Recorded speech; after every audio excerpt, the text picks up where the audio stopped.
About a year ago, I did a video showing the difference between coarse grit knife edges and fine grit knife edges cutting various items under a microscope. And as is typical, this video sparked some discussion on various online forums as well as some response videos. And after reading through some of the discussions, articles, and videos posted about coarse grit knife edges, I realized that some of the concerns with my original video are in fact correct. And I think that they highlight something that we all deal with on a daily basis when discussing various topics. Which is the fact that we don't actually know that much about knife sharpening, or a lot of stuff in general. So hold on and let me show you why, using knife sharpening as an example, that none of us actually know as much as we think we know. There's actually a hidden meaning behind this video. Let's see if you can find it. The Dunning Kruger effect is a cognitive bias where people with low ability in a specific area tend to overestimate their competence and knowledge in that area, while those with high ability tend to underestimate their own competence. This occurs because those lacking knowledge or skill in a particular area also lack the ability to accurately assess their own lack of knowledge or skill. Or more plainly, the more you know, the more you realize you don't know. To simplify even more, you don't know what you don't know, and when you do know, you then realize how much it is that you don't know. So this was a discussion on a video where I showed the difference between coarse grit edges and fine grit knife edges. Yeah, that's a coarsely polished bevel, not necessarily a coarse edge. The magnification isn't sufficient to properly evaluate that. Definitely not a coarse grit edge. Cool footage though. Agreed, not even the slightest is this a coarse grit edge. Outdoors 55 advice is always 100% garbage and his camera work is 100% awesome. Thank you, I appreciate that. So what is a coarse grit knife edge? Well, I don't know, and you don't either. You see, in the knife world and in so many other worlds, we don't have any kind of standards for anything. We don't have standards to say what is or isn't a coarse grit knife edge.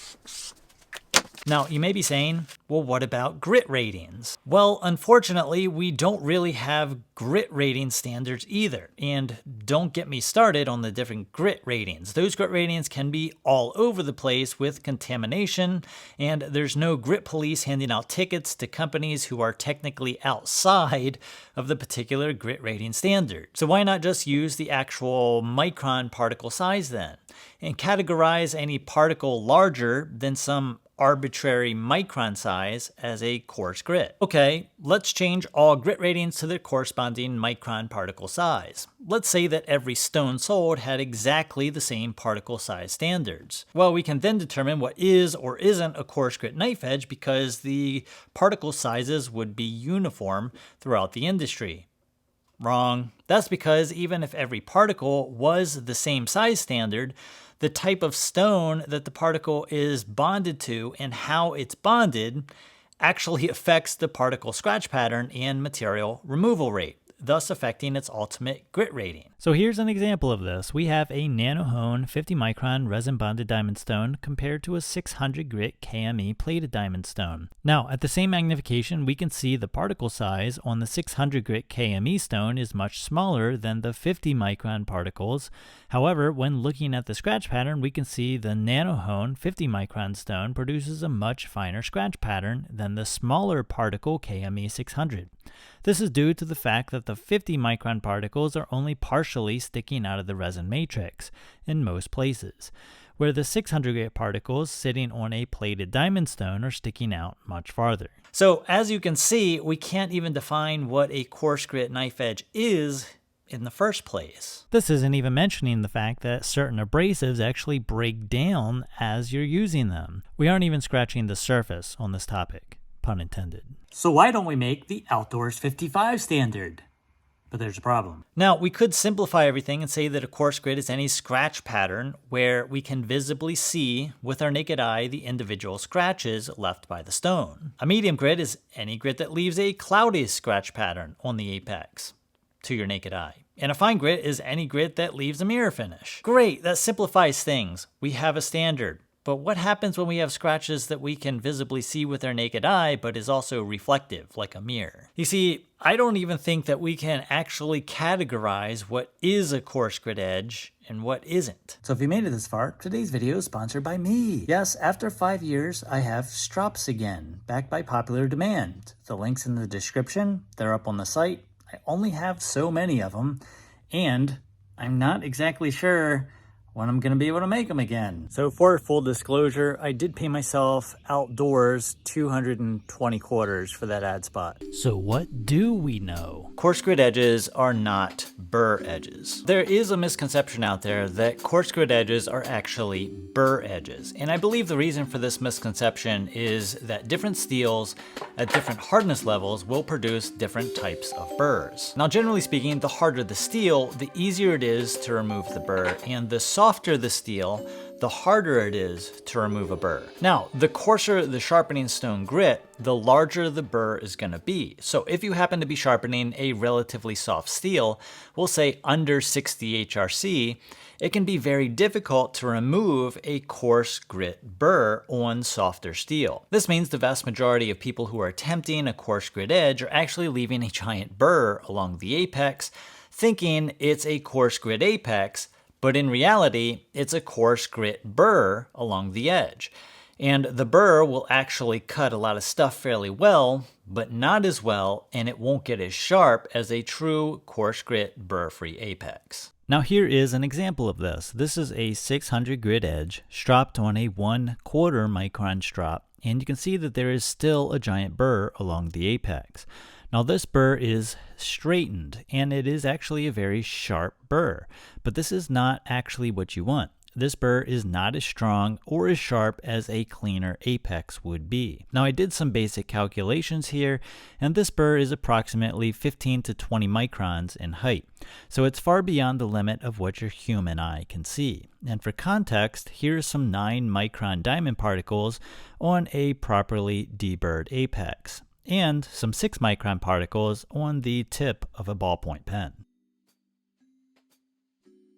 Now this apex here is a 300 grit edge stropped on a 30 micron strop, which sounds extreme, and it is. But at this scale, we can more clearly see what exactly is going on.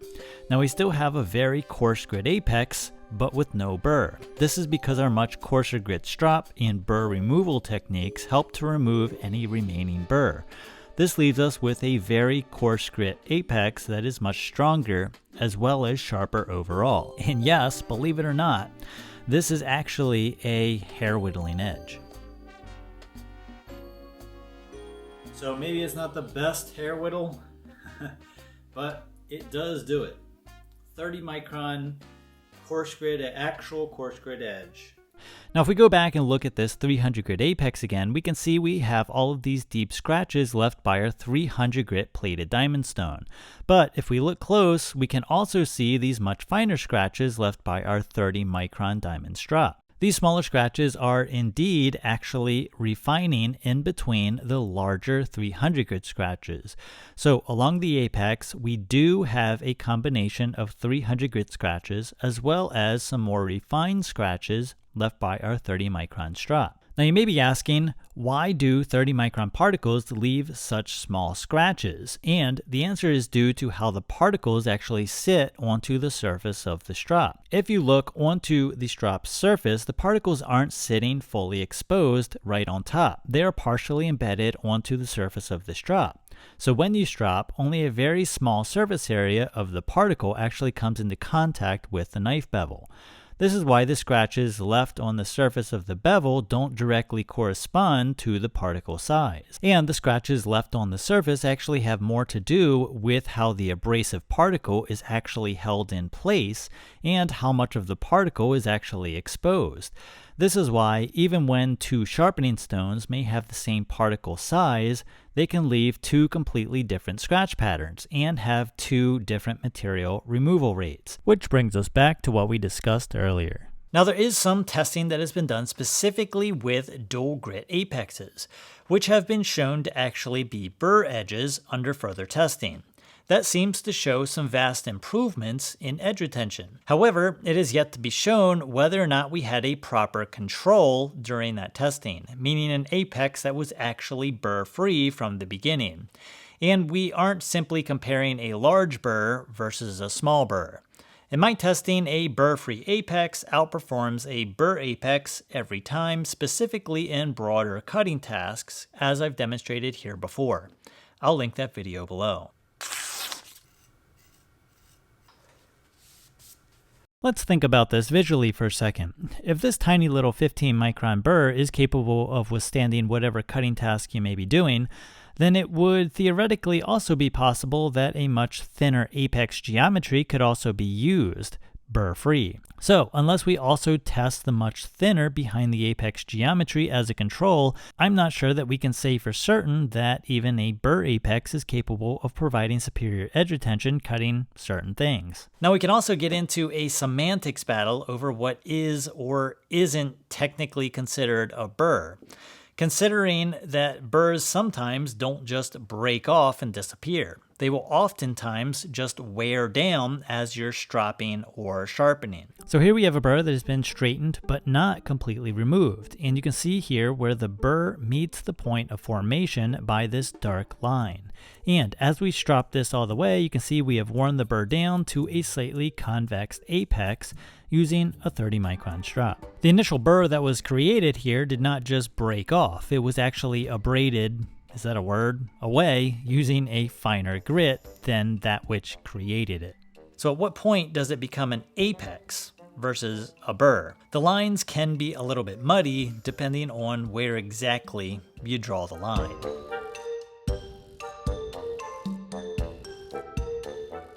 So with all that being said, let's look at two different methods that are popular for creating a coarse grit edge. Method 1, a generally accepted coarse grit stone with a super fine strop. Use a coarse grit stone to create an apex. We're all going to agree here that a 600 grit plated diamond stone is technically considered a coarse grit stone. That apex will leave a burr. Use a very fine strop like a 1/4 micron strop to strop the apex. This leaves a good coarse grit apex. Or does it? Now, let me show you what this actually does. We create a burr on the 600 grit stone as seen here. We then strop the apex with a very fine 1/4 micron strop, as seen in this picture. What this strop does is actually refine the burr apex. As you can see in this picture, our burr has been straightened and the apex of the burr is much more refined.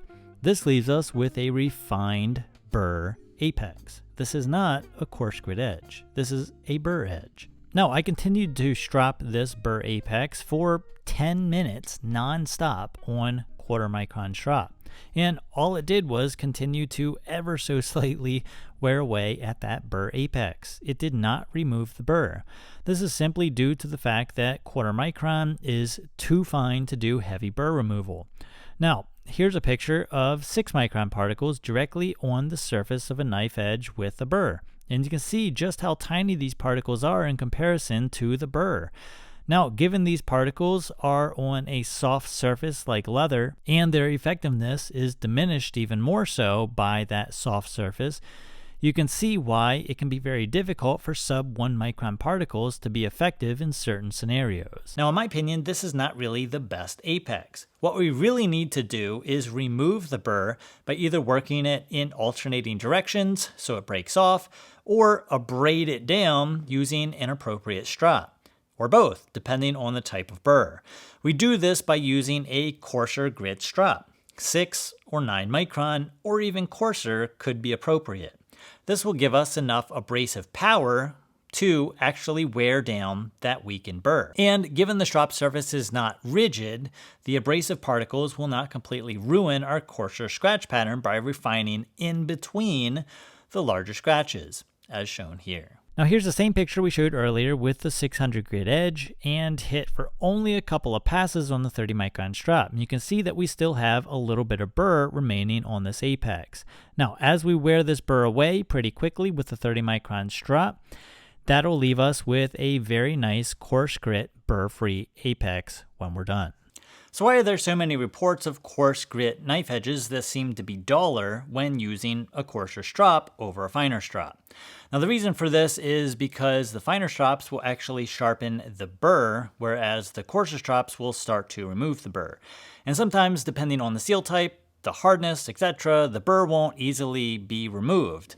Sometimes it just breaks off, leaving a flat, not so sharp edge. So let's analyze these pictures again. This is a 600 grit edge and an unstropped burr. Now, if we go directly to a 1/4 micron strop, we see that the burr in this case ends up being straightened, and the apex of the burr is what is actually sharpened. Now, if we repeat this experiment and use a 30 micron strop rather than a 1/4 micron strop, after just a couple of passes, we can see the apex of the burr is straightened and starting to be abraded away. A lot of this looks to be from larger chunks being removed from the apex of the burr in the form of chipping. However, if we continue stropping, we see that eventually the burr is fully removed into the beginning of the actual apex. At that point, we start to see less chipping and more of a smooth transition into the actual apex of the knife. Now, another quick mention here real quick, since we are doing a deep dive, is pressure, or the actual force that you're putting with your hand into the stone, which then contacts the edge of the blade. Now, higher pressure on coarser stones especially equals a deeper scratch pattern and more material removal. Now, finer stones are less sensitive to pressure when it comes to material removal rates. This is why on coarser grit stones, especially to help minimize any burr, it's important to do alternating light pressure passes on the stone. And here's our example. Using heavy pressure on a 50 grit KME stone, you can see just how crazy this apex is. This would be a good example as well in terms of where exactly do we draw the line from apex to burr. Now, if we compare this to the same 50 grit KME stone but using a lot lighter pressure, hopefully you can see just how much better this apex is. Although it is still very rough, this is a more consistent, finer apex with the scratch pattern being much less aggressive. Now here's the thing about all this. Back to the beginning where we talk about not knowing what we don't know. Here is the mind warping part. Keep in mind, we are only looking at one steel here, at one hardness, using one stone type, which is plated diamond stones sharpening 20 CV at 61.2 HRC at 18 degrees per side bevel angle. And if we start changing any of these variables, including the geometry, there's a good chance that we're going to see different results, especially when it comes to burr removal, what type of burr is formed, and burr removal techniques. So I believe that the main reason we have such huge disagreements on things, not just in knife sharpening, but also many other things in life, is simply a lack of standards, a lack of information on a particular subject, meaning the research that has been done isn't necessarily inaccurate information or purpose-driven misinformation, it's simply incomplete information. And only one side of a multifaceted issue is being shown or discussed. Now, we could research some of this stuff to the end times, but sometimes it's just a matter of finding what works for you specifically. But also, not being afraid to try something new. I think what we all can agree on is that some stuff matters and other stuff doesn't matter. I mean, at what point does the width of the apex not matter? It's not like we see wild differences in edge retention because there's a sub 1 micron burr attached, or wild differences in edge retention due to the scratch patterns.